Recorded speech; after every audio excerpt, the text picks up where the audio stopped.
Hi.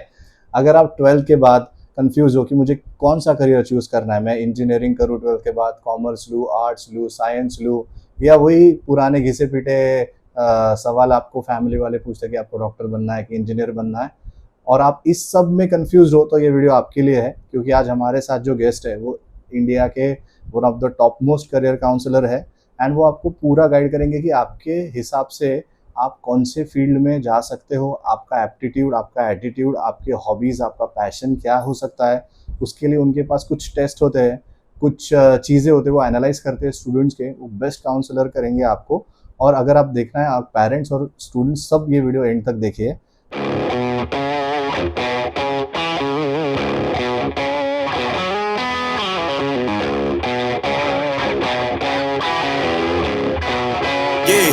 Yeah, yeah, came through flexing cause they know I got the sauce. Got the presents on me, I can't ever take it off. That's why I came country boy stepping, yeah, I'm country boy stepping. Country boy stepping, yeah, I'm country boy stepping. तो मैं introduce करूंगा आज मेरे podcast में हमारे जो आज के गेस्ट हैं, जिनका नाम है मिस्टर सागर हेड़ाऊ, जो एक काउंसलर है, जैसे मैंने आपको बताया है। और आज हम उनके साथ सारा डिस्कस करेंगे कि इंजीनियरिंग एंड मेडिकल के अलावा और कितने सारे फील्ड इस दुनिया में होते हैं। मैं भी एक इंजीनियर हूँ, वो खुद एक इंजीनियर है, बट हम लोगों ने वही डिस्कस किया कि इसके अलावा भी और क्या हो सकता है। So first of all Sagar sir, welcome to the podcast. Thank you very much. और बहुत अच्छा हम लगा। आज, आप बिल्कुल रिलैक्स रहिए, क्योंकि आज हम दोनों के फेवरेट टॉपिक पे हम लोग बात करने वाले कि जो भी आज देखो सब लोग इंजीनियरिंग ही करना है, या मुझे डॉक्टर ही बनना है, या limited he scope of options है स्टूडेंट्स के पास कि अगर लड़की है तो डॉक्टर, 3 इडियट्स वाला सीन, लड़का है तो इंजीनियर।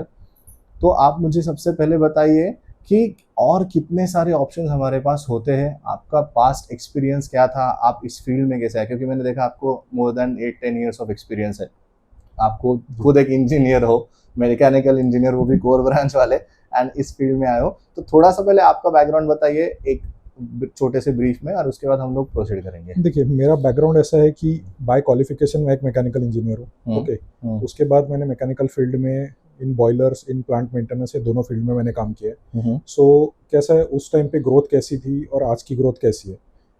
एवरीवन इज अवेयर कि मैकेनिकल, सिविल, इलेक्ट्रिकल, ये जो 3 इंजीनियरिंग फील्ड्स है जिसको हम कोर इंजीनियरिंग कहते हैं, इसमें प्रोग्रेस कैसा होता है, इसमें आपको जब तक एक हेवी एक्सपीरियंस आपका बिल्टअप नहीं होता, तब तक कि आपकी वो वैल्यू जनरेट नहीं होती इसमें। The main problem I won't say is this, but it is a slightly slow growth field as compared to what we are looking at, IT, computer science, AI, ये सब जो फील्ड्स है। अब इसमें problem ऐसा है कि इसमें डायरेक्टली स्कोप क्या दिखता है, इसके बाद हमारे बेटे को गवर्नमेंट जॉब मिल सकता है क्या, इसके बाद प्लांट में अगर जॉब मिलेगा तो कितने अच्छे सैलरी का पैकेज मिलेगा सबसे पहले। So everyone is obsessed with the same thing, that is package. सबसे पहले स्टार्टिंग सैलरी कितनी मिलेगी, क्या अपॉर्चुनिटीज रह सकती है, ग्रोथ कैसी है, कंपनी अच्छी है कि नहीं। देखिए कैसा है, एक लेवल तक के हम गाइड इस चीज में कर सकते हैं कि अकॉर्डिंग टू योर इंटरेस्ट आपको कौन सी फील्ड में काम करना अच्छा लगेगा। अगर आपको लगता है कि आप इंजीनियरिंग के लिए नहीं बने हो तो we can also discuss that, लेकिन आपको लगता है तो इंजीनियरिंग में अगर काम करना है तो कौन से इंजीनियरिंग में। बट आईटी में बीकॉम वाले भी आते हैं, बीएससी वाले भी आते हैं। मैं खुद मैकेनिकल इंजीनियर हूँ, मैं आईटी में काम कर रहा हूँ। My friends who are qualified in statistics, BCom, BSc in some maths, physics, और even microbiology also, they are also working in IT field. ठीक है, हमारे पास कंटेंट राइटर से जो एमबीबीएस क्वालिफाइड है, you won't believe that. Okay, so ये ऐसी बात है कि कोई भी कुछ चलो भी ठीक कर है, सकता है। वो हो सकता है कि अपने फील्ड से रिलेटेड कंटेंट राइटिंग कर रहे होंगे, mostly related to medical research and everything, but still the profile is what, content writer, and it is mostly dependent on the language. ऐसा है। सो ये फील्ड में ऐसा कुछ नहीं है। यहाँ पे डिसीजन मेकिंग का सबसे बड़ा गलती ये होता है कि अभी हमने जैसे बोला कि 12th के बाद आपको क्या करना है, लेकिन इसका फाउंडेशन मैं और 2 साल पहले ले जाऊंगा। ठीक है, 10th के बाद हमको क्या करना है। अगर आप सीबीएसई या स्टेट बोर्ड स्टूडेंट है, इट डजंट मैटर। ठीक है, कॉम्पिटिटिव एग्जाम्स के लिए इसका फर्क पड़ता है प्रिपरेशन लेवल के हिसाब से, because syllabus is bit different. But जब हम डिसाइड करते हैं कि 11th में मुझे क्या सब्जेक्ट लेना है, ठीक है, that actually defines your foundation for your graduation. अगर आपका पहले से डिसाइडेड है कि मुझे सीए बनना है या कॉमर्स फील्ड में काम करना है, तो 11th-12th में आप पीसीएम लेके भी आ सकते हो, या अगर आप 11th-12th में कॉमर्स लेते हो तो भी आप आ सकते हो। Because other than engineering and medical, all the other fields that are in the commerce side, इनका एंट्री पाथ में ऐसा कोई मैंडेट नहीं है। ठीक है, जिसको ग्रेजुएशन कॉमर्स में करना है उसका 12th साइंस से हुआ हो, आर्ट्स से हुआ हो या कॉमर्स से हो, उससे फर्क नहीं पड़ता। बट अगर इंजीनियरिंग में जाना है तो 12th में पीसीएम मैंडेटरी है। ठीक है, मेडिकल फील्ड में या BSc बायोटेक्नोलॉजी, हम्म। माइक्रोबायोलॉजी, ये सब अलाइड लाइफ साइंसेज जो है, Correct. इसमें आपका PCB होना चाहिए, ठीक है। सो कॉमर्स में ये मैंडेट नहीं है, तो commerce is like open to all field. आज अगर चाहे 1 साल बाद अगर मुझे इंजीनियरिंग हैंडल नहीं होती है, still on the basis of 12th I can enter BCom और मैं CA का प्रिपरेशन करना स्टार्ट कर सकता हूँ। बट यहाँ पे कॉमर्स साइड में सिर्फ CA या तो बीकॉम लेके चार्टर्ड अकाउंटेंट, CACS, हाँ। CACS, इसके अलावा भी बहुत सारे ऑप्शंस हैं जो लोगों को नहीं पता है, जिसके लिए एक्चुअली सर्टिफिकेशंस हैं। Those are international level certifications, not just national और स्टेट लेवल। ओके, तो ये अवेयरनेस कम है। किसी के से भी आप अगर आप बात करें कि कोई कैंडिडेट सपोज 12th में अच्छे मार्क्स लाया, उसने डिस्टिंक्शन ला लिया, 75% ला लिया, बट अगर वो बोलता है कि मुझे कॉमर्स करना है, सबसे पहले लोग हंसना स्टार्ट करते हैं। Why? Because they don't find the career options in BCom और the commerce field, because they are not aware कि कॉमर्स फील्ड में एक्चुअली स्किल्स की क्या रिक्वायरमेंट है, कौन सी स्किल्स चाहिए, किस फील्ड में जॉब मिलते हैं और उसके लिए मुझे क्या पढ़ाई करनी चाहिए। सिर्फ बीकॉम से हैंडल हो पाएगा या MBA फाइनेंस भी करना पड़ेगा, या मैं 2 अभी सर्टिफिकेशन आपको बताऊंगा, that is CMA and CFA, chartered financial analyst and management accountant. 2 certifications, एक 1.5 साल का सर्टिफिकेशन है, एक 3 साल का सर्टिफिकेशन है, ठीक है। बट ये आपको अच्छा फाउंडेशन बन सकता है फाइनेंस इंडस्ट्री में जॉब के लिए। People are not aware of this, the main problem is this. Commerce करेंगे तो बीकॉम के साथ CA ही करेंगे, पैरेलली ये क्यों नहीं करेंगे, क्यों नहीं सोच सकते? CA की एग्जाम कितनी टफ होती है आपको भी पता है, ठीक है। फाउंडेशन फर्स्ट एग्जाम का तो भी at least passing rate is 12 to 13%, okay. CA finals का इट इज ओनली 7 to 9%। मतलब 100 कैंडिडेट एग्जाम दे रहे होंगे तो 7 से 9 कैंडिडेट ही क्वालिफाई कर रहे हैं, at least in the first attempt और second attempt I would say. लोगों को 7-7 साल भी लग रहे हैं CA बनने के लिए, but still they are happy. Why? ऐसा क्यों? Same will divert towards science. 11th में PCB लेना चाहिए कि PCM लेना चाहिए, मुझे नहीं पता। कैंडिडेट का कंफ्यूजन होता है कि मैंने इंजीनियरिंग करनी चाहिए या मेडिकल करना चाहिए। I am not aware of this. मैं अभी आपको उसी क्वेश्चंस के ऊपर आने वाला था, सेकंड नंबर पे, कि आपने उसमें से आधा क्वेश्चन, आधा आंसर तो कवर कर दिया मेरा, कि बिगेस्ट करियर मिस्टेक क्या होता है लड़कों का या लड़कियों का या स्टूडेंट्स का, जो आपने ऑलमोस्ट कवर कर दिया कि उन लोगों को आइडिया ही नहीं है कि ये 2-4 जैसे CA कॉमर्स के अंदर बीकॉम, अकाउंटेंट, CA और CS, ये 4, इंजीनियरिंग के 6-7 ब्रांचेस, मेडिकल के तो उसमें तो ऑप्शन सेम जैसे इंजीनियरिंग में उसमें मेडिकल है, ऑर्थो, डेंटल, स्किन, जो भी है वो आपने उतना तो कवर कर दिया। अभी जो मैं ज़्यादातर इंडिया के लोगों पे ज़्यादा फोकस करूँगा, क्योंकि हमारे यहाँ पे ये कंसेप्ट है, पेरेंट्स और पैशन, ये 2 P's मैं बोलूँगा उनको, पेरेंट्स एंड पैशन, कि अगर कोई लड़का किसी और फील्ड में अच्छा है, फॉर एग्जांपल वो मेडिकल में अच्छा है, वो म्यूजिक में अच्छा है, वो आर्ट में अच्छा है, वो पेंटर अच्छा है, वो फोटोग्राफी अच्छा करता है, उसमें कोई आर्टिस्टिक स्किल है, वो क्राफ्ट बहुत अच्छा करता है, बट फैमिली का एक ही गोल होता है अभी तक का कि नहीं आप जॉब ही करो, जॉब ही आपके लिए बना हुआ है, डिग्री ले लो, उसके बाद आप अपना पैशन फॉलो करो। फॉर एग्जांपल अगर वो लड़का 3 साल डिग्री के बाद वो स्टार्ट करेगा तो उसके 3 साल गए, आपका पैसा भी गया। करेक्ट। तो मैं ये क्वेश्चन क्यों पूछ रहा हूँ कि उसके पीछे 2 रीज़न है। एक ये तो मेंटालिटी चेंज होना चाहिए सारे पेरेंट्स का, एंड सेकंड कि if you guys are confused, parents अगर कंफ्यूज है अपने लड़के को लेके, तो काउंसलर के पास जाइए। मेरा सबसे मेन मोटो ये पॉडकास्ट का यही है कि अगर आपके पास, आपका पेट खराब होता है आप डॉक्टर के पास जाते हो, आपका सर दुखता है आप डॉक्टर के पास जाते हो, है ना, 2 दिन में तो ठीक हो जाते हो, 100-150, 500-1000 रुपये खर्च करके। आप यहाँ पे फीस भर रहे हो 10-10 लाख, लाखों की इन्वेस्टमेंट करने से पहले। तो अगर आप छोटा सा एक बेसिक अमाउंट देके अगर कोई काउंसलर के पास जाके, जैसे हम लोग अभी डिस्कस कर रहे थे बिहाइंड द कैमरास कि आपके पास साइकोमेट्रिक टेस्ट होता है, जिसमें कुछ क्वेश्चंस है, उस पर मैं आऊँगा बाद में। तो वो अगर आप करते हो तो आपका पूरा life path 80% to 90% success ratio है उसमें, तो क्यों नहीं जाना चाहिए। ये मेरा सबसे मेन मोटो था। और इसी में आपने जैसे बताया कि बहुत सारे लोग गलती कर लेते यही बेसिक थॉट प्रोसेस लेके कि मुझे बस ये 4-5 फील्ड में ही जाना है एंड उसी में मेरा करियर है। अभी उसके बाद आपने जॉब का भी बता दिया कि उसके रिलेटेड जॉब कितने हैं, इंजीनियरिंग के बाद जॉब कितने हैं, मैकेनिकल, इलेक्ट्रिकल, इलेक्ट्रॉनिक्स वाले डिग्री कर लेते हैं, अगर उसमें जॉब नहीं मिला तो IT का 1.5 साल का 6 महीने का कोर्स करके वो IT में ही आ जाते हैं। इंजीनियरिंग का सेम है, मेडिकल का भी वही हो गया है, साइंस, आर्ट्स, कॉमर्स का वही हो चुका। तो अभी बचा ही नहीं है बच्चों के पास कुछ। दूसरा है कि कुछ पेरेंट्स जिनका फाइनेंशियल बैकग्राउंड बहुत स्ट्रांग है, वो अपने बच्चों को आर्ट में करने देते हैं, या किसी का बिजनेस बैकग्राउंड है, बट मेरे जैसे आपके जैसे जो मिडिल क्लास फैमिली से है, जिनके पेरेंट्स खुद जॉब करके ही उन्होंने अपने बच्चे को पढ़ाया है, उनके लिए मैं बोलूँगा कि आप ये साइकोमेट्रिक टेस्ट दीजिए। तो आप ना मुझे उस साइकोमेट्रिक टेस्ट के बारे में बताइए, क्योंकि हम तो डिस्कस करते ही रहेंगे, बट हमारा इस पॉडकास्ट का मोटिव वही है कि बच्चों को ये बताना हो कि आप फालतू चीज़ें ना करते हुए इस पे फोकस करो। तो साइकोमेट्रिक के बारे में बताइए। देखिए, साइकोमेट्रिक टेस्ट का कंसेप्ट बहुत ही सिंपल है। हम्म, उसका बेसिस रहता है कि वो 4 फैक्टर्स आपके लिए एनालाइज करता है। करेक्ट। आपकी पर्सनैलिटी। सॉरी इंटरप्ट करूंगा। यस। आप मुझे कंसीडर करो कि मैं एक स्टूडेंट हूँ, Yes. मैं कंफ्यूज हूँ, मुझे कुछ नहीं पता, मैं अभी 12th के मैं गया हूँ, 11 कैसे वैसे पास होके मैं आपके पास आया हूँ।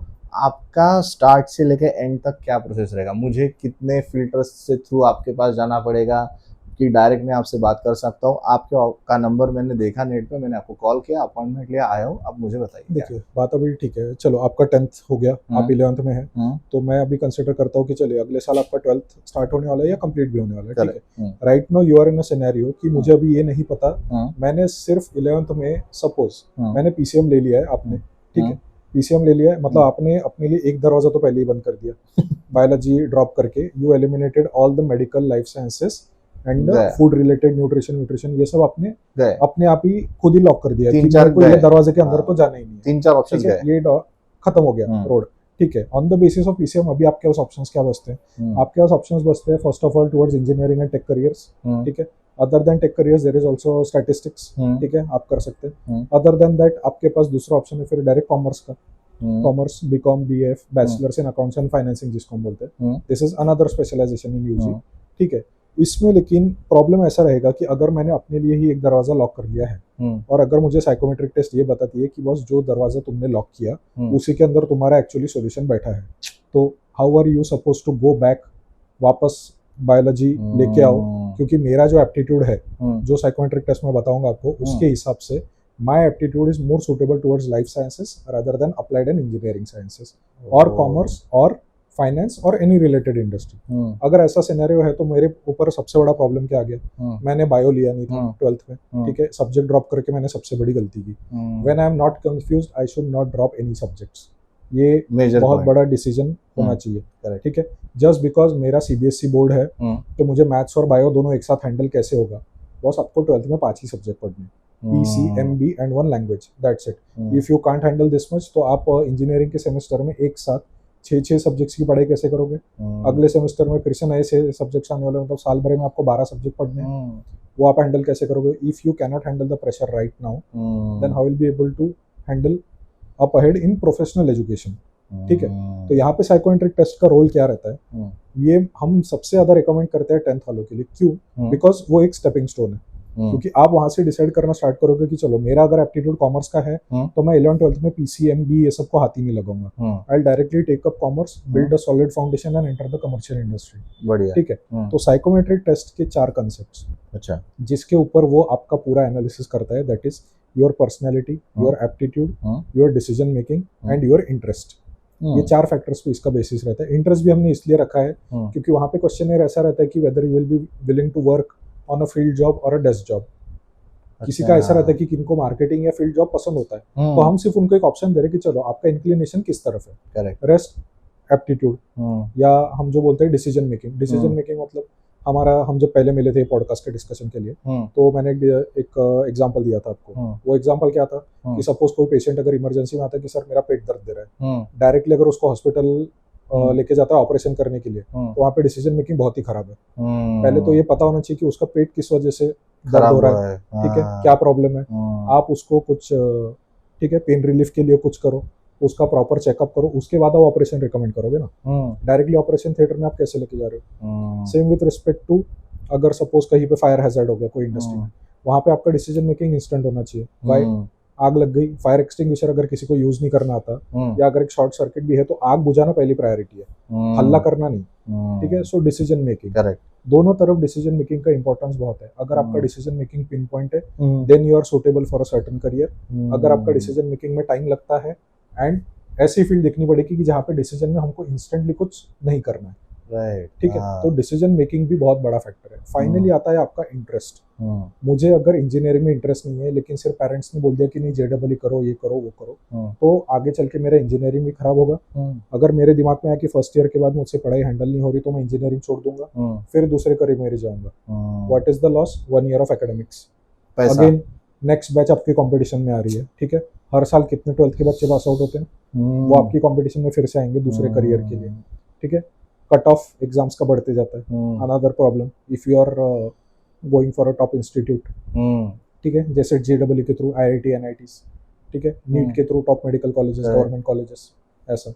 तीसरा इसमें जो फैक्टर है एप्टीट्यूड, आपका एप्टीट्यूड कौन सी चीज़ों के लिए सूटेबल है, ठीक है। अच्छा। इसके ऊपर भी डिसीजन होना चाहिए कि अगर ये सब्जेक्ट मेरी पसंद के नहीं है, इसमें अगर मैं वीक हूँ, तो उसमें मैंने करियर बनाने का नहीं सोचना सेंस ही नहीं चाहिए, बनता, unless I am very willing कि नहीं मैं इसको तो स्ट्रांग बना लूंगा क्योंकि मुझे इसी फील्ड में काम करना है। That can be another answer. But अगर वो आप में कॉन्फिडेंस नहीं है, तो आपने अपने पास चॉइसेस ओपन रखनी चाहिए, बहुत ज़रूरी है। इसीलिए मैं सबको यही गाइड करता हूँ कि 11th में आपने एटलीस्ट अपने सब्जेक्ट लॉक नहीं करने चाहिए। Unless you are very sure कि आपको इंजीनियरिंग करना है, तभी आप बायो ड्रॉप कीजिए। अनलेस आपका श्योर है कि इंजीनियरिंग में जाना ही नहीं है, तो ही आप मैथ्स ड्रॉप कीजिए। अदरवाइज चारों सब्जेक्ट अपने हाथ में, अपने कंट्रोल में रखने चाहिए। अपनी लाइफ आप अपने कंट्रोल में रख रहे हो, राइट, सिंपल, ठीक है। आगे क्या करोगे आप, चलो अभी इंप्रूवमेंट टेस्ट का मैटर है। हमारे टाइम पे फेल तो फेल, अगले साल आओ फिर से 12th के एग्जाम। राइट, अभी इंप्रूवमेंट टेस्ट आती है, you can add on other subject also, ठीक है। अगस्त तक ये हो सकता है, बट उस टाइम तक क्या होता है, एंट्रेंस एग्जाम्स और ये सब खत्म हो जाते हैं, ठीक है। जो कॉलेज इसमें अगर आपको थोड़ा सा रिलैक्सेशन दे रहा होगा, तभी आपका चांस है, otherwise you lost this academic year, ठीक है। ये प्रॉब्लम अवॉइड करने के लिए ही हम सबसे ज़्यादा साइकोमेट्रिक टेस्ट रिकमेंड करते हैं। Why? Because it is an answer to your confusion also, and it is another answer to your 70% of the confusing factors also. कि बस मेरे चाचा LIC में, वो बोल रहे हैं बैंक PO पे पढ़ाई चालू कर दे, मेरी मौसी टीचर है, राइट, बस तो तू मतलब आर्ट्स और ये सब की पढ़ाई स्टार्ट कर। मेरे पापा के फ्रेंड डॉक्टर है, वो बोल रहे हैं अरे नहीं तेरा बायो अच्छा है तो MBBS की पढ़ाई कर। बायो एक सब्जेक्ट है बस, ठीक है। अंदर हजार चीजें, बायो के अंदर बहुत कुछ है, और वो बहुत कुछ सबसे हैंडल नहीं हो सकता, ठीक है। रिसेंटली जो क्राउड आया है, मैक्सिमम स्टूडेंट्स का ये बोलना है कि हमने नीट की एग्जाम दी, चलो नीट का ब्लंडर हो गया वो अलग बात, ठीक है, बट हमने नीट की एग्जाम दी, लेकिन हमको जब पता चलता है सर कि 5 साल हमको एजुकेशन लेना है, पहले MBBS का, उसके बाद प्रोफेशनल प्रैक्टिस करने के लिए नेक्स्ट एग्जाम देनी है, दैट इज वन मैंडेट, ठीक है। लेकिन still I am only a pure graduate, I don't have any specialisation, मुझे फिर से नीट PG का भी प्रिपरेशन करना है, so that I can go for MD और MS प्रोग्राम्स। तो it is 8 years of education, and many candidates are afraid of dedicating that much time for education. तो what paths are they exploring? BSc clinical psychology, ठीक है, BSc in biotechnology plus MSc in embryology. What is embryology? IVF treatments, wow, ठीक है, ये एक option, ठीक है। Other than that biotechnology, ठीक है, बायोटेक के साथ माइक्रोबायोलॉजी, इसमें बहुत सारे ऑप्शंस है। रिसर्च फील्ड है, लेकिन अगर आपको टॉप पैकेज चाहिए, तो आपको टॉप कैंडिडेट भी बनना पड़ेगा। हर किसी को टॉप प्लेसमेंट नहीं मिलता है, ये बात दिमाग में बिठा लीजिए। कोई भी कॉलेज या किसी का भी आप अगर एजेंसी का एडवर्टाइजमेंट देखते हो कि 100% प्लेसमेंट है, never, it is practically not possible इतना, बाप, ठीक है। तो हर एक कॉलेज का अपना एक प्लेसमेंट का स्टैंडर्ड होता है, क्योंकि कंपनी क्राइटेरिया लेके आती है कि हमको ऐसा ऐसा क्वालिफाइड कैंडिडेट चाहिए, राइट, उसके बाद भी इंटरव्यू है, सब कुछ है। तो ये इतने हर्डल्स भी आपको क्रैक करने हैं आगे चल के। सो डिसीजन 10th के बाद साइकोमेट्रिक के बेसिस पे इसलिए होना चाहिए कि आप गलत करियर फील्ड में ना पढ़ो, आपके एप्टीट्यूड के हिसाब से, and because of peer pressure. Again parents and what the other P passion, passion, ठीक है। पेरेंट्स और पैशन ये अगर एक साथ आएंगे तो ठीक है, अदरवाइज वो दोनों पी मिलके अगर पीयर प्रेशर बनेंगे, तो गया, then your career is in trouble and you are in trouble actually. कोई मतलब 2 कैंडिडेट्स आए थे जिनका होटल या कुलिनरी इंडस्ट्री में कुछ करने का डिस्कशन चल रहा है, जैसे ही पेरेंट्स के सामने हमने बोला होटल मैनेजमेंट, हंसने लग गए। वाई? बुरा थोड़ी है, वाई? क्यों? बस मिशेलिन स्टार शेफ्स, आपको पता है कितनी सैलरीज है उनकी, आपको पता है कितनी अच्छी इंडस्ट्री में वो काम कर रहे हैं, आपको पता है वो अपना सेटअप भी लगा के बैठे हैं, ठीक है, खुद का शॉप, खुद के custom products, premium bakeries and everything, it is a possibility. मेरा सर करियर गाइडेंस बिल्कुल सिंपल है। मेरे साथ अगर आपको करियर गाइडेंस का डिस्कशन करना है, तो अदर देन अ जॉब, इसके साथ साथ ये स्किल्स और एक्सपीरियंस डेवलप होके आपका खुद का कुछ सेटअप बनाने का भी पावर बनना चाहिए, right, so that you are not dependent only on the factor कि हमको कोई नौकरी देगा तो ही मैं कमा पाऊंगा। Correct, that should not be the only factor. आज के स्टेज में तो बिल्कुल नहीं, ये वॉर की वजह से यू आर वैसे aware of he that, Yes. I am aware of that, क्योंकि इंडस्ट्री कितनी डायनेमिक है, कितनी वॉलेटाइल है, हमको पता है। इसलिए हम ये तो नहीं सोच सकते कि सिर्फ नौकरी मिलेगी तो मैं सुखी रहूंगा। नौकरी में बहुत सारे लोग सुखी नहीं हैं। हर किसी के दिमाग में जॉब छोड़ने की बातें चल भी रही होंगी, but because of responsibilities they can not do it. ऐसा है, ट्रू। सो ये फैक्टर्स एनालाइज करने के लिए हमको बिल्कुल 10th से स्टूडेंट्स को प्रिपेयर करना पड़ता है कि हाँ, गलत फील्ड में गलत डिसीजन लेके मत पड़ो। आपके कजिन से अगर इंजीनियरिंग हैंडल होती है तो आपसे हो पाएगी ऐसा नहीं है, नहीं, आपके बड़े भाई या बहन से भी हैंडल हो पाएगी तो भी आपसे हो पाएगी कि नहीं, गारंटी नहीं है। You might be two different personalities totally. Yes, माँ बाप डॉक्टर है तो बच्चे भी डॉक्टर बनेंगे, ये फंडा खत्म होते जा रहा है अभी। That lineage and family history, इतिहास, दादाजी भी डॉक्टर थे, पापा भी डॉक्टर थे, मम्मी भी डॉक्टर थी, मैं भी डॉक्टर बनूंगा, मैं भी डॉक्टर बनूंगी, ये खत्म हो रहा है। Even I had clients who are actual doctors practicing in Nagpur, but their kid is going into analytics field. Yes, yes, ठीक है, सो है ये फैक्टर्स। तो मतलब अगर मैं स्टूडेंट हूँ, अगर नहीं सॉरी नॉट स्टूडेंट, मैं पेरेंट हूँ, तो सबसे पहले मैंने ये करना चाहिए कि मेरे लड़का जब 10th में जाएगा तभी मैंने एक डिसीजन लेना चाहिए कि मैं एक बार आपके यहाँ पे आके, आप मतलब मैं आपको पुश नहीं कर रहा हूँ कि आप इन्हीं के पास, बट आप कोई भी एक career काउंसलर counselor के के पास जाके Yes. एक बार आप उनसे सारी चीज़ें डिस्कस करो। बहुत से फैमिलीज ऐसे भी है या बहुत से बच्चे ऐसे कि जिनके पेरेंट्स एंड बच्चे के बीच में उतना कम्युनिकेशन नहीं है, gap है ना, Yes. शाय है थोड़े से, बिल्कुल। तो वो हो सकता है कि आपके मतलब करियर काउंसलर के सामने वो बोल रहा है कि यार मेरे को नहीं करना मैं है। 1 घंटे का सेशन इसी चक्कर में 1.5 घंटे पे एक्सपांड किया है कि पहले पेरेंट्स बोलते हैं आप पहले बच्चे से बात करो, हाँ, या तो पापा पहले मिलने आते, पापा Yes. बात करते हैं, फिर बेटी या बेटे को छोड़ देते कि सर आप डिस्कस करो, क्योंकि हमसे अब तो ओपन अप नहीं होता। यस, यस, क्यों ओपन अप नहीं होता? दैट आल्सो इज समथिंग, ये इंडियन वो माइंडसेट प्रॉब्लम सॉल्व होना चाहिए। ओपन कम्युनिकेशन बिल्कुल। पेरेंट्स और बच्चों के बीच में होना बहुत चाहिए। जरूरी है, right, at least with respect to career first of all, Yes, कि yes. नहीं मुझे ये पढ़ाई नहीं करनी है तो नहीं करनी है। You should stand. Then then आपको नहीं पता ना इस फील्ड में स्कोप क्या है, आप आइए ना मेरे पास, करेक्ट, मैं बताता हूँ आपको क्या स्कोप है। मेरे पास ही मत आइए, कोई भी कोई करियर भी काउंसलर, यस, यस, आपको जो पता है मुझसे भी बेटर काउंसलर्स हैं, बिल्कुल है, बहुत सारे हैं, ऐसा नहीं है।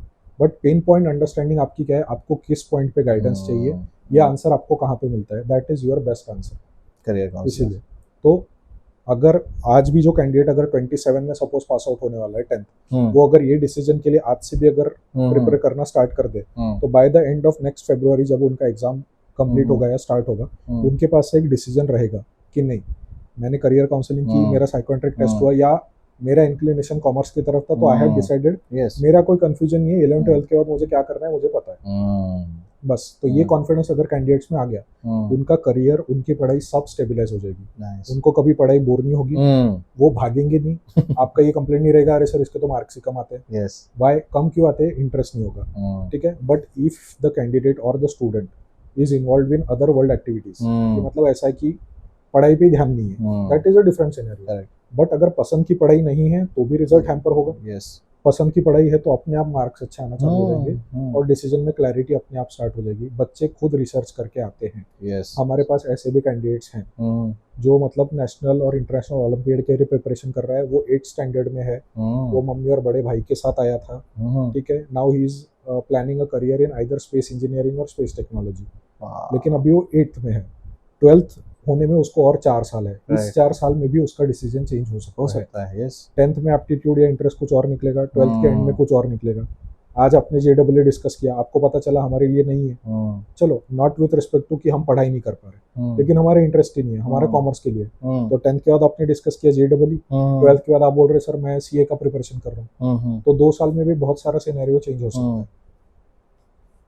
मुझे और अभी उसमें कुछ गलत नहीं है। नहीं, वो तो गलत नहीं है। वो हाँ, आपने जैसे अभी मुझे बोला था कि वो टेस्ट आने के रिजल्ट के बाद हम लोग एटलीस्ट उसको ये तो गाइड कर सकते हैं कि आप इस फील्ड में अगर जाते हो तो बाकी फील्ड से ज़्यादा ये सूटेबल है। यस, एग्जाम्पल जैसे मेरा टेस्ट आ गया, मतलब मैं और मेरी फैमिली में प्री डिसाइडेड है कि मुझे इंजीनियरिंग ही करना है या फिर कॉमर्स ही करना है, मैं आपके पास आया एंड आपके यहाँ पे टेस्ट में निकला कि यार तू तो बायोलॉजी में करना चाहिए, एक्सपर्ट है, तो तब क्या होता है, मतलब वो पेरेंट्स वहाँ को पे- कन्विंस होते हैं कि नहीं देखिए होते? वहाँ पे पेरेंट्स कन्विंस इतने इजीली नहीं होते, बिकॉज इट इज लाइक कि वो पहले से एक माइंडसेट जो बना के आए थे, आपने बोला हम्म, कि हम तो डिसाइडेड है हमने इंजीनियरिंग ही करना है, हम्म, बट जैसे ही एप्टीट्यूड टेस्ट दिया और साइकोमेट्रिक टेस्ट दिया, उसके बाद हम्म, पता चला कि बस इसका मैथ्स से ज्यादा इंक्लिनेशन तो बायोलॉजी और लाइफ साइंसेस की तरफ है। हम्म, सो दैट स्विच उनको लेने में बहुत सारा हेजिटेशन होता है कि हम्म, सही में ये टेस्ट टेस्ट पे भी डाउट आते हैं, ये टेस्ट तो फर्जी नहीं है, हम्म, ऐसा बस हम्म। फर्जी धंधा करके मुझे क्या मिलेगा, एक्चुअली हाँ, आपको गलत गाइडेंस देके क्या मिलेगा। एक- देखिए नेगेटिव पब्लिसिटी पॉजिटिव पब्लिसिटी से ज्यादा जल्दी फैलती है। हम्म, आपने अगर 4 लोगों को जाके बता दिया अरे ये बकवास काउंसलर है, yeah, मेरे पास अगली बार कोई आएगा? कोई नहीं आएगा। एटलीस्ट उनके पहचान रिलेटिव्स वाले जो पहचान है, वाले तो नहीं वो तो आएंगे। जिनको उन्होंने बताया होगा। हम्म, जैसे हम डिसाइड कर लेते हैं गूगल पे देखे कैफे की रेटिंग कितने 3 स्टार के नीचे, अरे नहीं बकवास होगा। हम्म, हमने ट्राई नहीं किया अभी तक के, हो सकता है हमारे लिए अच्छा ना हो, हम्म, या हो सकता है हमारे लिए अच्छा निकले, हाँ, उसका एक्सपीरियंस अलग ठीक आया है हो। उसका एक्सपीरियंस अलग है। उस टाइम पे शेफ कोई होगा जो खाना ढंग का नहीं बना रहा होगा, हम्म, बाद में इम्प्रोवाइजेशन हुआ होगा। हम ये बैकएंड के फैक्टर्स नहीं एनालाइज करते, हम्म, ये भी प्रॉब्लम है। लेकिन अगर आप मेरे पास आए प्री डिसाइडेड विद माइंडसेट कि इंजीनियरिंग ही करनी है, बट पता चला एप्टीट्यूड पूरा साइंस का ही है, लाइफ साइंसेस का ही है, तो आप इतना ड्रास्टिक चेंज लेने के लिए आप तैयार रहेंगे क्या? आपके पेरेंट्स बाद में, but the candidate, even the candidate is sometimes not ready to accept this. ये भी प्रॉब्लम है कि नहीं सर मैं तो इंजीनियरिंग का सोच रहा था। बॉस तुम सोच रहे थे because why? First of all might be peer pressure, दूसरा फ्रेंड सर्कल का देख के डिस्कशन, इसके लड़के ने मैंने तो किया। जेडब्ल्यू के क्लासेस ज्वाइन कर लिए, हम्म, मैंने ये कर लिया, मैं तो इसकी प्रिपरेशन कर रहा हूँ, that's why. It is influence, it is not a decision. और ये इन्फ्लुएंस बहुत इम्पैक्टफुल चीज है, यस यस यस, ठीक है। तो इसका नेगेटिव इम्पैक्ट भी बहुत बेकार है, पॉजिटिव इम्पैक्ट बहुत अच्छा है, हाँ, ठीक है। तो कैसा है, मेरे दोस्त ने क्लासेस ज्वाइन कर ली इसलिए मैं भी कर लेता हूँ, ऐसा नहीं होना चाहिए। तो कैंडिडेट्स के साथ डिस्कशन ये भी रहता है कि बॉस उसने जो डिसाइड किया उसका दिमाग कितना चलता है, किस दिशा में चलता है, उसके हिसाब से डिसाइड किया। तुम्हारा सेम फैक्टर पे अलग तुमने डिसाइड करना चाहिए कि कहाँ दिमाग चलता है, मैथ्स में अच्छा जमता है या बायो अच्छा जमता है, थियोरेटिकल सब्जेक्ट्स में इंटरेस्ट है या लिटरेचर सब्जेक्ट्स में इंटरेस्ट है। लिटरेचर में होगा तो भी आप BA M English literature economics बहुत आर्ट्स सारे कर सकते हो, yes. बट जैसे ही आर्ट्स और कॉमर्स डिस्कस करेंगे फिर से वही, अरे सर कुछ भी बता देंगे, क्यों? आपको नहीं पता उसमें करियर स्कोप कितना अच्छा है, ठीक है। आईटी में प्रोफाइल है डेटा एनालिटिक्स, उसके ऊपर बैठने वाला एमए इकोनॉमिक्स वाला भी होता है, ये किसको पता है? Because he is a financial consultant and ये सब कॉमर्स वाला भी उनके दिमाग पे बैठ सकता है। क्यों? क्योंकि डेटा एनालिटिक्स का काम लिमिटेड है कि इसको सिर्फ डेटा फैच करके रिपोर्ट देनी है, बट उसका एक्चुअल एनालिसिस और उसका जो रिसर्च और उसके ऊपर जो डिसीजन मेकिंग है वो तो फाइनेंस एक्सपर्ट वाला ही करेगा ना, वो तो आईटी वाला तो उसके नीचे ही बैठा है वहाँ पे। So everywhere the industry has that positioning system also. तो आप वहाँ पे कहाँ फिट होते हो, ये आपका डिसीजन होना बहुत जरूरी है। अभी मुझे और एक क्वेश्चन था, मेरा भी है, एंड हो सकता है कि पेरेंट्स के दिमाग में भी एक क्वेश्चन आता होगा कि ये जो टेस्ट होता है, तो आपने जैसे ये मुझे बताया उसमें 150 क्वेश्चंस होते हैं, Yes, आपके और आपके पास जो कोई आएगा। Yes. अभी मुझे भी कंफ्यूज हो रहा है, या पेरेंट्स को हो सकता है यार 150 क्वेश्चंस क्या बहुत मैथ्स वाले हो गए या सॉल्व करने पड़ने वाले हो गए। तो उसके लिए मुझे आपने जैसे बताया अभी शूट के पहले कि यार इतना कुछ रॉकेट साइंस वाले क्वेश्चन है, बहुत बेसिक क्वेश्चंस है, आपको ये पसंद है, आपको ये पसंद है, ये आप कर सकते हो, आपका उस टाइम पे दिमाग क्या रहेगा, तो ये क्वेश्चन, तो आप उसके बारे में क्वेश्चंस रिवील ना करते हुए क्वेश्चंस हाँ आप ये बताइए कि कितना इजी होता है वो, सो दैट इजी लोग आ सके। उसके बारे में हम डिस्कशन एक ही करते हैं कि it is not a psychometric test.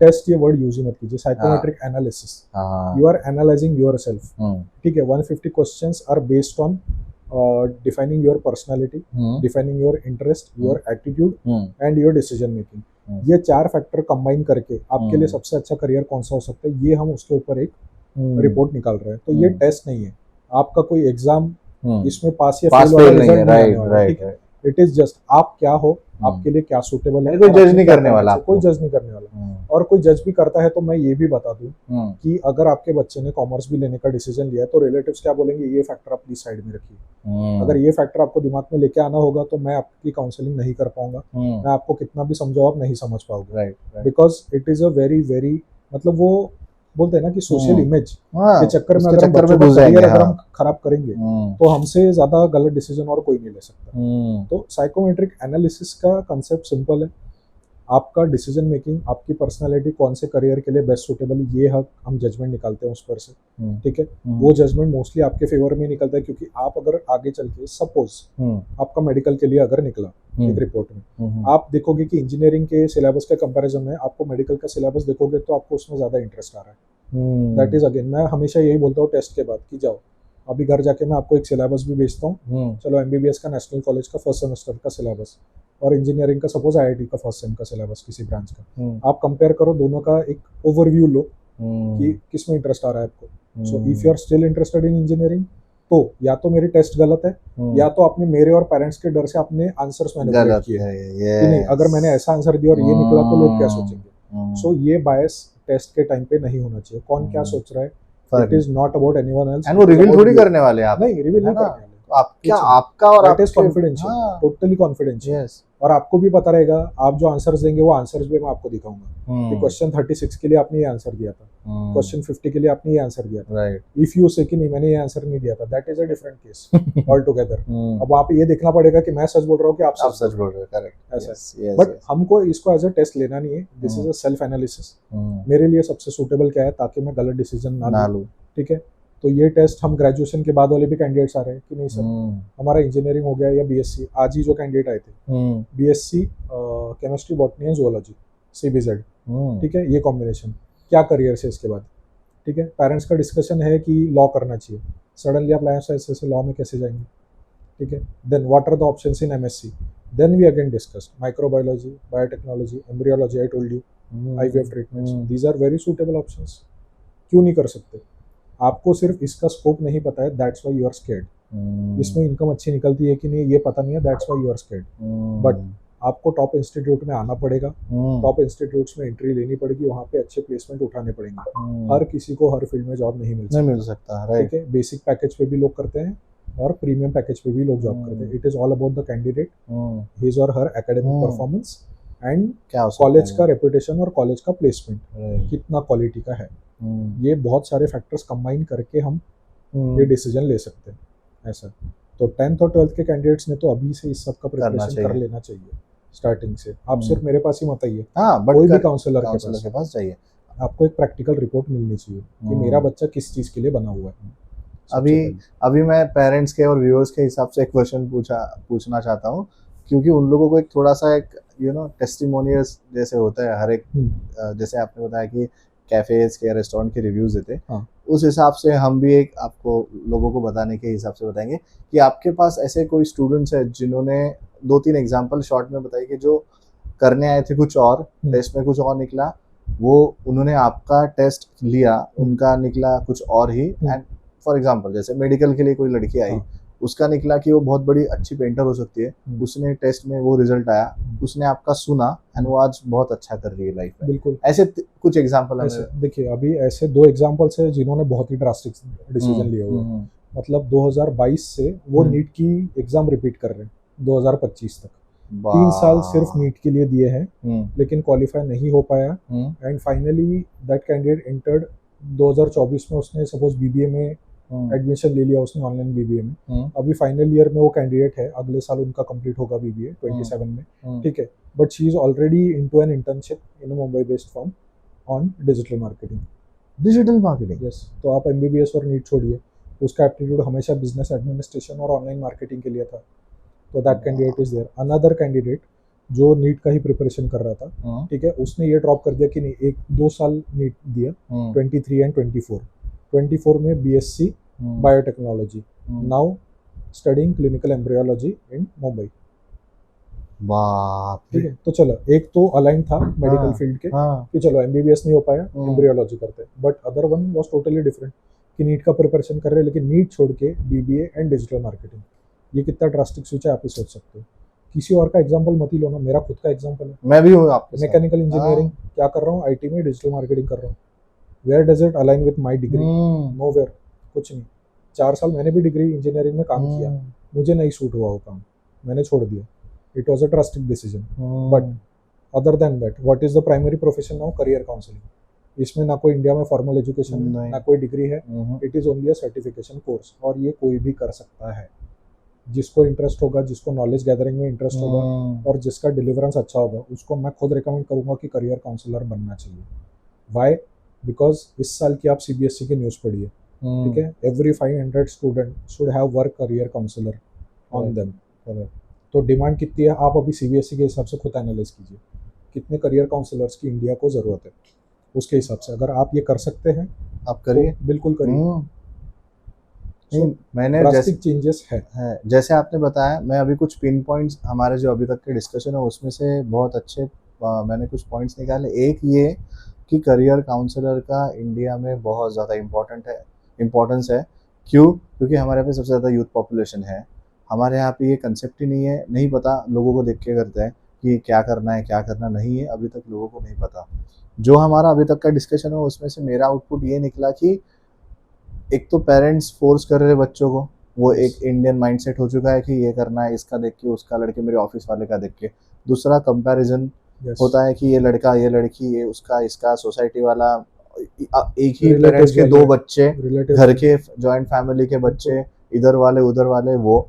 तीसरा किसी और का सक्सेस स्टोरी देख के हम खुद ने वही चीज़ करने में देखना जिसमें मुझे खुद को इंटरेस्ट नहीं है, या उसके ऊपर वो मतलब ऐसे बम्बार्ड करना कि यार नहीं तू यही कर तू यही कर। ये तीसरा। चौथा, बच्चे खुद कंफ्यूज है।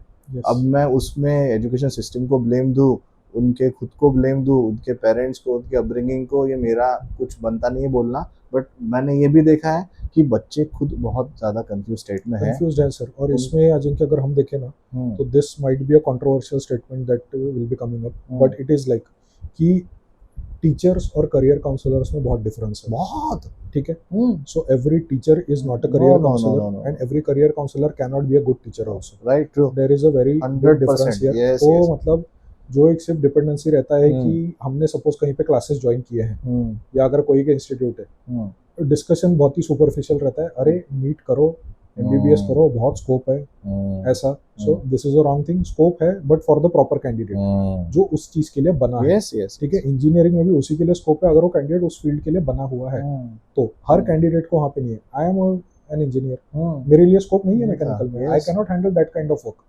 मुझे पता है मैं स्टार्टिंग से एजुकेशन और करियर काउंसलिंग के लिए भी बना हूँ, तो मेरा इसी में, और मुझे पसंद भी यही काम करना है। आगे चल के और एक सिनेरियो जो हमेशा अभी मैंने बोला कि सर आज हम जेडब्ल्यू के लिए प्रिपरेशन कर रहे हैं, हमारा इंजीनियरिंग में एडमिशन हो जाएगा।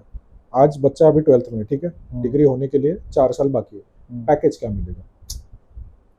Y are you worried about the package right now? आप एकेडमिक अभी तक क्या आपका एजुकेशन स्टार्ट नहीं हुआ है, आपके पहले सेमेस्टर में, चलो मैंने ऐसा उल्टा नहीं बोलना चाहिए, अगर आपके सब्जेक्ट्स भी बैक लग गए, आप डिमोटिवेट होकर आपने अगर इंजीनियरिंग छोड़ दिया कि यार अभी बैक लग गए तो अभी तो प्लेसमेंट होगा ही नहीं, ऐसा, देन आपका डिसीजन का क्या?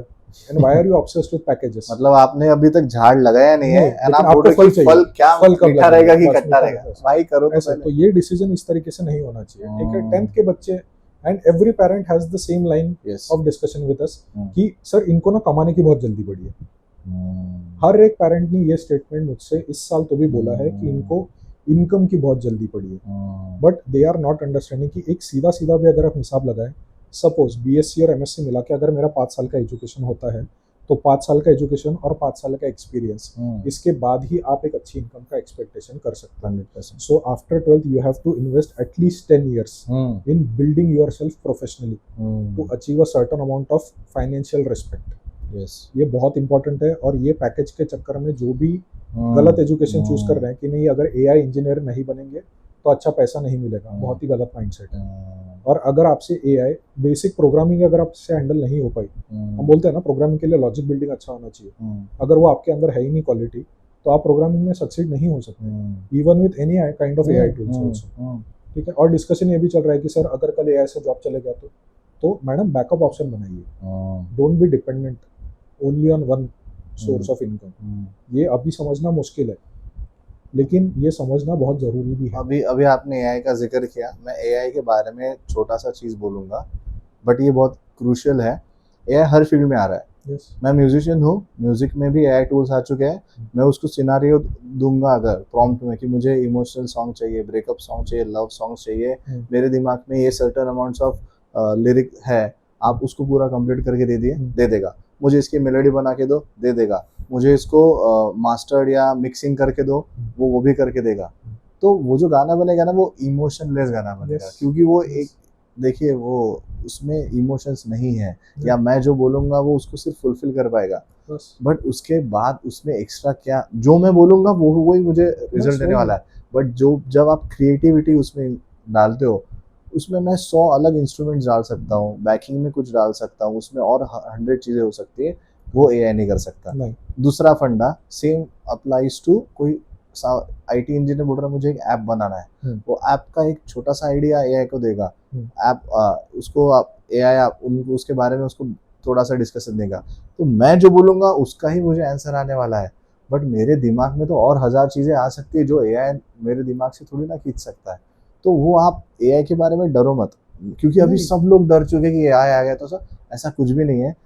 अगर आपके पास दिमाग है, आप अपने दिमाग से चीज़ें कर सकते हो। बिल्कुल। नाउ कम्स टू आपका फील्ड, है ना? हम्म, जब हम लोग engineering first year second year में थे ना, हम लोग बोलते थे भाई मैंने गूगल पे देखा, गूगल पे Right. यही लिखा है, राइट, तो यही है सच। सच है, पहला कुछ सालों बाद हाँ। हमें पता चला कि गूगल पे डालने वाले हम लोग ही हैं, हम लोग ये तो वो उधर का लोगों का वो आइडिया खत्म हो गया। खत्म हो गया।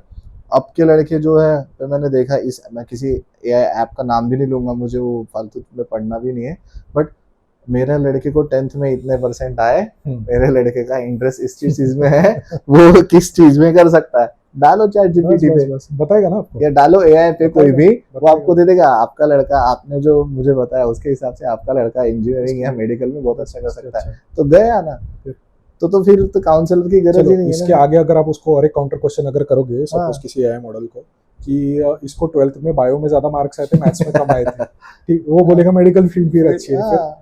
It is a very superficial discussion and only based on आप जितना कम्युनिकेट कर अभी उस लड़के का मेडिकल में बहुत अच्छा हाथ है, फॉर एग्जांपल मैं ही हूँ वो, मुझे मेडिकल में बहुत अच्छा, मेरा केमिस्ट्री बायो सब अच्छा है, बट मेरी 10th के एग्जाम में मेरी तबीयत खराब हो गई, तो मुझे उसमें कम आ गया, और मैथ्स मेरा बहुत गंदा है, बट उसकी वजह से मेरे मैथ्स में 10-5 नंबर ज्यादा आ गए, तो एआई तो वही बताएगा ना भाई तेरा बेस्ड ऑन योर मार्कशीट आप तो मैथ्स के लिए एग्जैक्टली। सुटेबल हो। तो इसलिए मैं ये भी बताऊंगा कि आप गूगल पे या एआई पे मैं जो एडवर्टाइजमेंट्स कर रहा हूँ वहाँ पे हमको पता है, गूगल में एक खासियत होती है एडवर्टाइजमेंट्स में कि आपको दिखता है कि लोग क्या सर्च कर रहे हैं और किस सर्च की वजह से आपको कीवर्ड्स। तो वहाँ पे मैंने ये भी चीज लिखा है, चैट जीपीटी करियर काउंसलर।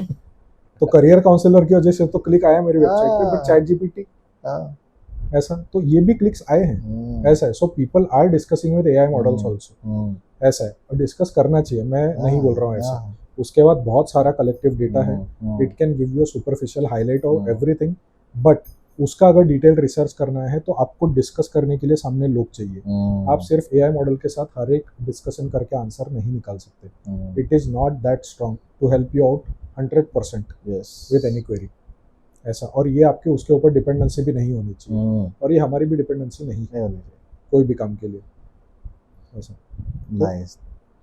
नहीं तो फिर वही कंक्लूजन मेरा, अभी मैं इतना सब डिस्कस होने के बाद यही मेरा, मैं खुद भी इस कंक्लूजन पे आ चुका हूँ कि सर्टन चीज़ें इम्पोर्टेंट होती है, उसमें पैसा इन्वेस्ट करना इम्पोर्टेंट होता है, आप करिए। आप जैसे बोलते हैं ना कि सेल्फ मेडिकेशन, मैं हर वक्त बोलता हूँ कि self medication is always dangerous. वो कोई भी चीज़ हो जिसमें आप घर पे एक थोड़ी देर तक रिलीफ ले सकते हो, बट परमानेंट सोल्यूशन आप अगर सीख करते हो तो आप मत लो।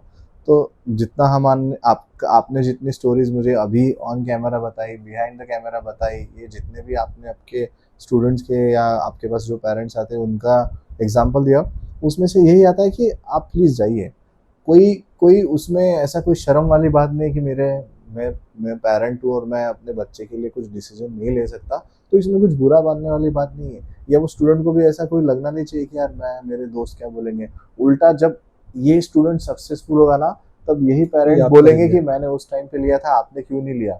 या वही स्टूडेंट बोलेगा थैंक गॉड मैंने उस टाइम पे वो एग्जाम दिया। सेम लाइंस पे एक फैक्टर आता है, देखिए अभी जैसा सपोज किसी स्टूडेंट ने बोल दिया कि मुझे बहुत डिप्रेस फील हो रहा है, अगर मैं बोलता हूँ किसी साइकोलॉजिकल काउंसलर के पास जाना है, अरे पागल है क्या, तू पागल है, पागल है क्या तू, कुछ भी बोलता है, ये सब डॉक्टर की क्यों जरूरत पड़ने लगी, तुम वो सब सोचना छोड़ दो ना। अरे मम्मी वही सोचना मेरा बंद नहीं हो रहा है, इसीलिए मुझे हेल्प चाहिए। सो काउंसलर अगर मेरे प्रोफेशन के नाम के सामने लगा है करियर काउंसलर, तो मैं कोई डॉक्टर नहीं हूँ, और मैं मतलब ऐसा कि आपका बच्चा पागल है कि उसको कुछ समझ में नहीं आ रहा है या आप पागल हो आपको समझ में आ रहा है, ये नहीं है। This is actually a professional help, correct, कि हम जहाँ पे करियर डिसीजन में आपको जितना डिलेमा है, क्योंकि आपके भाई का बेटा, आपकी फ्रेंड का बेटा या इनके मौसी का बेटा या कोई ये प्रोफेशन में, वो होंगे अच्छे दिमाग से, इसका ये थोड़ा एवरेज है लेकिन ये दूसरी फील्ड में एक्सेल कर सकता है। तो साइकोलॉजिस्ट और काउंसलर ये प्रोफाइल भी अलग है और साइकोलॉजिस्ट के पास जाना भी कोई गलत चीज नहीं है यस यस इफ इट बिल्कुल। Is helping you. Hmm, counsellor के पास आना भी कोई गलत चीज नहीं है Yes. अगर आपकी हेल्प हो रही है तो। मैं तो बोलता हूँ क्योंकि- गलत नहीं, ये तो जाना ही चाहिए, अभी बिल्कुल। इतना होने के बाद जाना ही चाहिए। गलत एजुकेशन और गलत इन्वेस्टमेंट से बचना। करेक्ट। बच्चों के लिए गलत है एजुकेशन फील्ड, पेरेंट्स के लिए गलत है हम्म। Investing in the wrong education of our child. 100%। ठीक है, तो ये दो फैक्टर्स का कॉम्बिनेशन आपको अगर डिसीजन मेकिंग में अगर लेके आ रहा है और वो डिसीजन लेने में आपको अगर तकलीफ हो रही है तो उसी के लिए हमारी एक्सपर्टीज है, बाकी कुछ नहीं। इट इज लाइक हमारी अर्निंग है ना, obviously it is not a free service. मैं कभी बोल भी नहीं रहा, नहीं नहीं हम भी काउंसलिंग की फीस लेते हैं बिकॉज हम आपके लिए पूरी उतनी मेहनत कर रहे हैं, वो डेटा आपको बता रहे हैं कि ये गलत डिसीजन हो सकता है। चलो साइकोमेट्रिक टेस्ट पे अगर आप बोलते हो कि आपको विश्वास नहीं है, we can solve it through discussion also, कोई प्रॉब्लम नहीं। यस नॉट मैंडेटरी, मेरे पास साइकोमेट्रिक टेस्ट मैंडेटरी नहीं है बिल्कुल नहीं। और दूसरा चीज़ है कि 50 लाख 10 लाख 20 लाख 70 लाख 80 लाख करोड़ रुपए खर्च करने वाले हो ना आप, तो आप 2-5 हजार रुपए देके अगर आपको अच्छे वही पैसे आपके एटलीस्ट बच एक रहे हैं, डायरेक्शन मिल रही है। डायरेक्शन मिल रही है, वही पैसे आपको राइट चैनल में डिसीजन मिलने वाला है, तो क्यों आप ये सब चीजें प्राइवेट कर में रहे आपको भी पता है Yes, इंजीनियरिंग की फीस बहुत मिनिमम 2 से ज्यादा 3 है। लाख रुपए एनुअल है, तो आपका मिनिमम 12 लाख का इन्वेस्टमेंट सिर्फ Yes, एकेडमिक है। yes, ठीक है, other than that there is a lot of investment. MBA, बाहर जा रहे हो तो वहाँ पे रहने का MS, खर्चा अलग, बहुत उसके बाद भी आपको स्किल या तो पीजी करना ही करना है। Hmm, so that's why people are going for top level exams. लेकिन हर किसी को तो आईआईटी में सीट नहीं मिलने वाली है।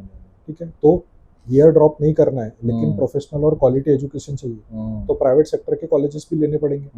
प्राइवेट सेक्टर के कॉलेजेस लेते तो वहाँ पे फाइनेंशियल इन्वेस्टमेंट ज़्यादा है। सो ये डिसीजन अगर गलत नहीं होना चाहिए, इसी के लिए आपका स्टेपिंग स्टोन है 10th स्टैंडर्ड के बाद। करेक्ट। तो अभी भी अगर आप 10th में हो, अगले साल 12th पास होने वाले हो, तो भी आपके लिए ये सही टाइम है ये डिसीजंस लेने के लिए।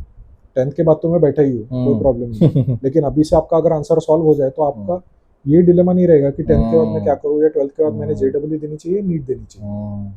तो इस पॉडकास्ट का मेरा मोटिव यही था कि क्लैरिटी आनी चाहिए, थॉट प्रोसेस चेंज होना चाहिए, बिल्कुल पेरेंट्स एंड बच्चों के बीच में कम्युनिकेशन अच्छा होना चाहिए, प्रॉपर चैनल थ्रू आप अपने डिसीजंस लेना सीखो चैनल, क्योंकि इंडिया में बहुत पॉपुलेशन है, बहुत पोटेंशियल है बच्चों में, अगर वो अच्छे मतलब लाइन पे लग गए ना तो बहुत ही सही हो जाएगा। हमारे यहाँ पे बहुत कम लोग हैं जो ऐसे काउंसलर है। मैं बोलूँगा अगर आप नागपुर में हो या नागपुर के आसपास विदर्भ से हो या इवन बाहर से कहीं से भी हो, फ़ोन पे तो डिस्कस हो ही सकता है। तो मैं सागर सर का नंबर, उनका वेबसाइट सब मेंशन करूँगा डिस्क्रिप्शन में। आप प्लीज़ कोई रॉन्ग डिसीजन मत लो, आप पहले उनसे बात करो। उनसे ही नहीं मैं फोर्स करूँगा, कोई ये प्रमोशन नहीं कर रहे हम लोग, बट बिल्कुल एनी काउंसलर जाओ। ये माइंडसेट चेंज करने के लिए पॉडकास्ट था। बहुत ज़्यादा मैंने भी सीखा, आप आई होप आप लोगों ने भी सीखा। आप में से कोई पेरेंट होंगे, स्टूडेंट्स होंगे देख रहे हैं, तो ये आप सारे अपने फ्रेंड्स लोगों के साथ पहुंचाओ। एक लाइफ का सबसे इम्पोर्टेंट होता है डिसीजन, ग्रेजुएशन, जो फिर से रिपीट नहीं होता है, एक ही बार होता है लाइफ में, वो रिपीट करने की ज़रूरत नहीं पड़नी चाहिए। इसलिए आप एक बार आइए। एंड ऐसे करके ही मैं इस पॉडकास्ट का एंड करूँगा। प्लीज़ चैनल को लाइक करिए, सब्सक्राइब करिए, सबके साथ शेयर करिए। मैं ऐसे ही एफर्ट्स डाल के और इम्पोर्टेंट कंटेंट डालने का ट्राई करूँगा यूथ के लिए, इंडिया के लिए सारे। तो थैंक यू सो मच आने के लिए, आपका इतना इन्वेस्ट करने के लिए टाइम हमारे पॉडकास्ट पे। एक्चुअली ये अवेयरनेस ज़रूरी है। यस, ये ज़रूरी था, क्योंकि लास्ट पॉइंट अगर रहा ये साइकोमेट्रिक टेस्ट, जब हमने खुद की टेस्ट ली तो हमारा निकला कंसल्टेंट, तो consultant and counsellor, so it is हमारा एप्टीट्यूड इसी चीज के लिए बना हुआ है, हम उसी के लिए बने। It is a fact. So इससे आंसर निकलते हैं। यस, चलो thank you so much. Yes, thank you.